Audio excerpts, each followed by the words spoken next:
आता सध्या उन्हाळा चालू आहे आणि उन्हाळ्यामध्ये हळद मीठ लावलेली कैरी, भाजलेले शेंगदाणे आणि त्याच्याबरोबर आणखी एक गोष्ट खावीशी वाटते, ते म्हणजे बाजरीचे सांडगे. हे सांडगे तळून खाऊ शकता किंवा मग असेही सांडगे खायला खूप छान लागतात. तर मी बनवले ते बाजरीचे सांडगे. बाजरीमध्ये भरपूर प्रमाणात कॅल्शियम असतात, लोह असतं आणि बाजरी पचायलाही खूप हलकी असते. थंडीच्या दिवसात आपण बाजरीची भाकरी खातच असतो, पण पावसाळ्याच्या दिवसात किंवा उन्हाळ्यामध्येही कधीतरी तोंडाला चव वाढवण्यासाठी बाजरीचे सांडगे खूप छान लागतात. तर हे सांडगे बनवायलाही अतिशय सोपे आहेत. तर हे सांडगे बनवण्यासाठी एकाच भांड्याने मोजून मी 2 पातेली बाजरी घेतलेली आहे.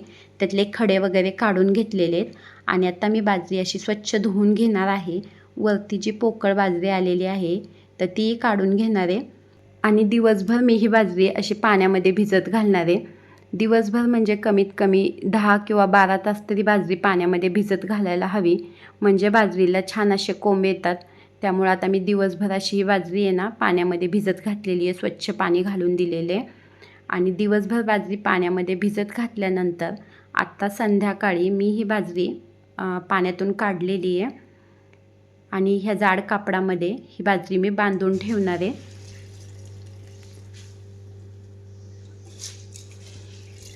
म्हणजे रात्रभर आहे की नाही बाजरी अशी आहे ना ह्या कापडामध्ये बांधून ठेवली की त्याला छान असे कोंब येतात आणि बाजरीचे सांडगेही पचायला हलके होतात आणि जास्त पौष्टिकही होतात. तर हे बघा आता मी ही बाजरी अशी पॅक केलेली आहे, त्याच्यावरती ताट ठेवलेले. बाजरी मी दिवसभर पाण्यामध्ये ठेवली होती आणि त्यानंतर रात्रभर अशी बांधून ठेवली होती. आता दुपार झालेली म्हणजे 12 वाजलेले आहेत आणि अशा बाजरीला हे बघा आता मी उघडून पाहिलं तर बाजरीला असे कोंब आलेले आहेत, एकदम छान छोटे छोटे असे कोंब आलेले आहेत. आणि आता मी ना बाजरी उन्हामध्ये वाळत घालणार आहे. पातळ अशी मी बाजरी वाळत घातलेली आहे आणि आता ह्या कडक उन्हामध्ये ही बाजरी वाळवून घेणार आहे. ते बघा किती छान कोंब आहेत बाजरीला. बाजरी मी उन्हामध्ये सुकवून घेतलेली आहे आणि बाजरी आता छान अशी सुकलेली आहे. तर आता मिक्सरच्या भांड्यामध्ये ना थोडी थोडी बाजरी टाकून मी बाजरी बारीक करून घेणार आहे. थोडीशी जाडसर अशी बाजरी आहे ना बारीक करून घेणार आहे. बाजरी मी अशी जाडसर अशी बारीक करून घेतलेली आहे. ही पोहे चाळायची चाळण घेतलेली आहे आणि ह्या चाळणीने ना मी हे असं चाळून घेणार आहे आणि ह्याच्यामध्ये जे जाडसर राहील ते अजून एकदा भरडून घेणार आहे.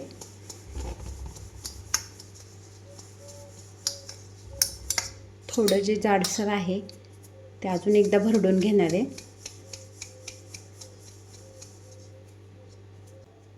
सांडग्यामध्ये घालण्यासाठी मी हा घेतलेला आहे लसूण, त्यानंतर हे घेतलेले जिरे आणि ही घेतलेली हिरवी मिरची. गॅसवरती मी पातेलं तापायला ठेवलेले आणि ह्या भांड्याने मी 2 भांडे बाजरी घेतली होती. तर आता जेवढी बाजरी घेतली होती त्याच्या ना 3 पट मी पाणी घालणार आहे. इथं पाण्याला आहे ना छान अशी उकळी आलेली आहे आणि ह्या उकळीमध्ये मी हे टाकलेले तीळ, हे टाकलेले आवश्यकतेनुसार मीठ, हिरवी मिरची, लसूण आणि जिऱ्याचा जो हा ठेचा बनवलेला आहे तोही आता टाकून घेतलेला आहे आणि ही घातलेली आहे भरपूर अशी कोथिंबीर. कोथिंबीरीमुळे सांडगे छान होतात, त्यामुळे आता ही कोथिंबीरही घालून घेतलेली आहे. एका हाताने ना पीठ टाकून घेणार आहे आणि एका हाताने हटून घेणार आहे. अशा पद्धतीने ना मी हे सगळं पीठ ह्या पाण्यामध्ये टाकून घेणार आहे.